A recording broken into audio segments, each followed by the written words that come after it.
یہ برلن کی سب سے مصروف شاپنگ سٹریٹ ہے. یہاں ہر قسم کی جینز دستیاب ہے، ہر رنگ میں، ہر طرز کی. کئی لوگ اپنے لیے جینز خریدتے وقت صرف یہ نہیں جاننا چاہتے کہ وہ کیسی اور کتنے کی ہے، بلکہ یہ بھی جاننا پسند کرتے ہیں کہ جینز کہاں بنی ہے اور آیا وہ اس کی صحیح رقم ادا کر رہے ہیں. عموماً لیبل پر بہت کم معلومات درج ہوتی ہیں. اکثر تو یہ بھی نہیں پتہ چلتا کہ جینز کہاں بنی ہے. کئی کمپنیاں سسٹینیبلٹی کی تشہیر کرتی ہیں. جینز تیار کہاں کی جاتی ہیں، یہ جاننا اتنا مشکل کیوں ہوتا جا رہا ہے؟ حالیہ برسوں میں ٹیکسٹائل کی صنعت میں کئی اسکینڈل سامنے آئے ہیں. ایسے میں فیکٹریوں کے حالات کے بارے میں آگہی لازمی ہے. یہ پاکستان کی ایک کمپنی ہے. مناسب تنخواہیں، کام کرنے کے گھنٹے 8 مقرر اور ملازمین کے لیے مکانات. عموماً جب آپ ٹیکسٹائل فیکٹری کے بارے میں سوچتے ہیں تو ذہن میں استحصال، غیر معیاری حفاظتی انتظامات اور دیگر خطرات آتے ہیں. نتیجتاً فیکٹریوں میں حادثات عام ہیں. یہ بنگلہ دیش میں ایک فیکٹری حادثے کے مناظر ہیں. اس موضوع پر تحقیق مشکل کام ثابت ہوا. بڑی مشکل سے ایک کمپنی نے شوٹنگ کی اجازت دی. کریسنٹ باہومان ایشیائی سطح پر سب سے بڑی کمپنیوں میں شامل ہے اور یہ ایک ماڈل کمپنی بھی ہے. کریسنٹ باہومان نے اپنے ملازمین کے لیے کالونی بھی قائم کی ہے. 500 ایکڑ کے رقبے پر پھیلے ہوئے اس کمپلیکس میں کمپنی کے 7,500 میں سے نصف سے زائد ملازمین رہائش پذیر ہیں. صوبیہ نسیم گزشتہ 15 برسوں سے جینز کی سلائی کا کام کرتی ہیں.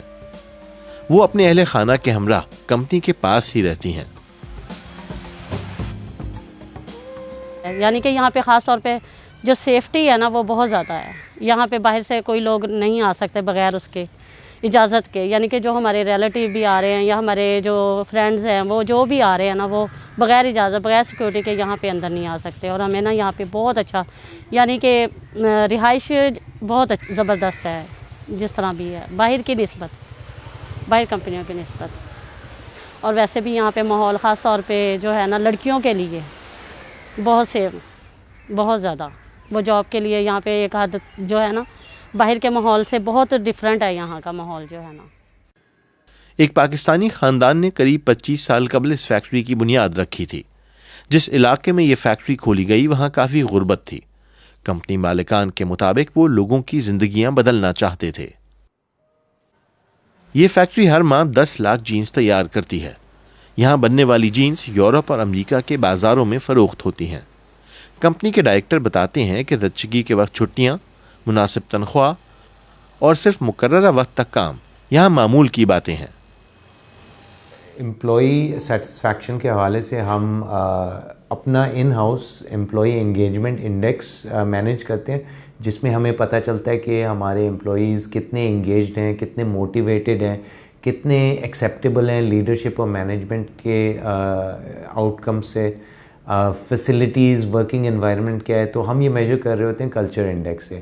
And we are happy to tell you, ہم نے اس کو لانچ کیا تھا پچھلے سال اور اسی میں ہم اب اسی کے ذریعے سے جو فیڈ بیک ہمیں ملتی ہے امپلائیز کی وہ پھر ہم امپروومنٹ کی طرف لے کے جاتے ہیں.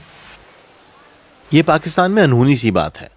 غیر سرکاری تنظیم کلین کلوتھس کیمپین دنیا بھر میں ٹیکسٹائل کی فیکٹریوں پر نظر رکھتی ہے.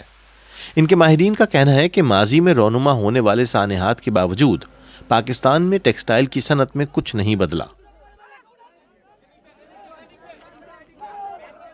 There are very few trade unions in the garment and textile sector. Pakistan میں اس سیکٹر میں بہت کم لیبر یونینز ہیں. مالکان ملازمین کو آزادانہ طور پر متحد ہونے کی اجازت نہیں دیتے اور حکومت بھی لیبر قوانین کے اطلاق میں ناکام رہی ہے. تنخواہوں کا بھی مسئلہ ہے. ورکرز کو اپنی بنیادی ضروریات پوری کرنے کے لیے 8 گھنٹوں سے زیادہ کام کرنا پڑتا ہے.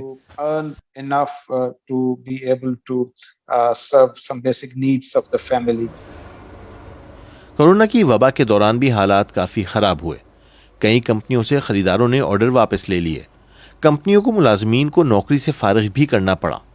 کریسنٹ باہومان کی البتہ کوشش تھی کہ تمام ملازمین کو رکھا جائے، جیسا کہ صوبیہ نسیم.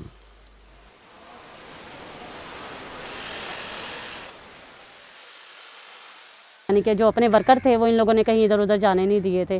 اس طریقے کی ان لوگوں نے پلاننگ کی تھی کہ کوئی بھی ورکر جو ہے نا یہاں سے گیا نہیں تھا, اور اگر کسی کو بھیجا بھی تھا تو انہوں نے 2 مہینے کے بعد یا 3 مہینے کے بعد جیسے ان تھوڑے حالات بہتر ہوئے تو واپس ری جوائننگ کرنی شروع کر دی. یہ کمپنی اپنی ساکھ کا تحفظ اور اسے بہتر بنانا چاہتی ہے. کمپنی اپنے خریداروں کو دکھانا چاہتی ہے کہ اس کے ملازمین کو دیگر کمپنیوں کے مقابلے میں بہتر سہولیات فراہم ہیں. یہ حکمت عملی کرسنٹ باہومان کے لیے منافع بخش ثابت ہوئی, کیونکہ زیادہ سے زیادہ صارفین دیرپا حکمت عملی کو دیکھ اور سمجھ رہے ہیں. ذکی سلیم مکمل بلاک چین کو شفاف بنانا چاہتے ہیں تاکہ پتہ چلے کہ کپڑے کہاں سے آ رہے ہیں. بلاک چین کا فائدہ یہ ہوئے گا جو کنزیومر ہے یورپ میں, وہ اپنے پرچیز کو, چاہے وہ جین ہے, ٹی شرٹ ہے, اس کو سکین کر کے دیکھ سکتا ہے کہ میری کاٹن کہاں سے آئی, کس فیکٹری نے میرا گارمنٹ بنایا ہے, اس پہ انرجی کتنی کنزیوم ہوئی, جتنی تفصیل اویلیبل ہوئے گی اس وقت تک, اس کا کاربن فٹ پرنٹ کیا ہے, اس کا کاٹن فٹ پرنٹ کیا ہے, بہت سی انفارمیشن اویلیبل ہوئے گی کہ وہ ڈیسیجن بنا سکے اپنے فیوچر پرچیسز اور کرنٹ پرچیسز کے. یہ ٹیکنالوجی البتہ فی الحال عام نہیں. عام صارف ابھی تک اس بات کا تعین نہیں کر پاتا کہ آیا کپڑوں کی تیاری کا عمل ملازمین کے لیے منصفانہ تھا.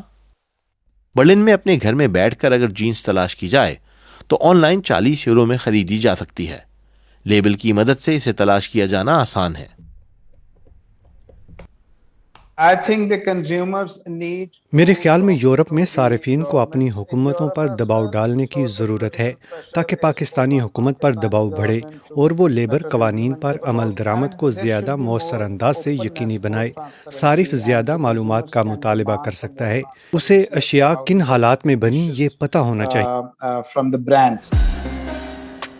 پاکستان میں یہ ایک کمپنی کپڑوں کی تیاری میں تقاضے پورے کر رہی ہے, مگر بدقسمتی سے صنعت کے بارے میں یہ کہنا درست نہیں. اکثریتی فیکٹریوں کے حالات اب بھی ناقص ہیں.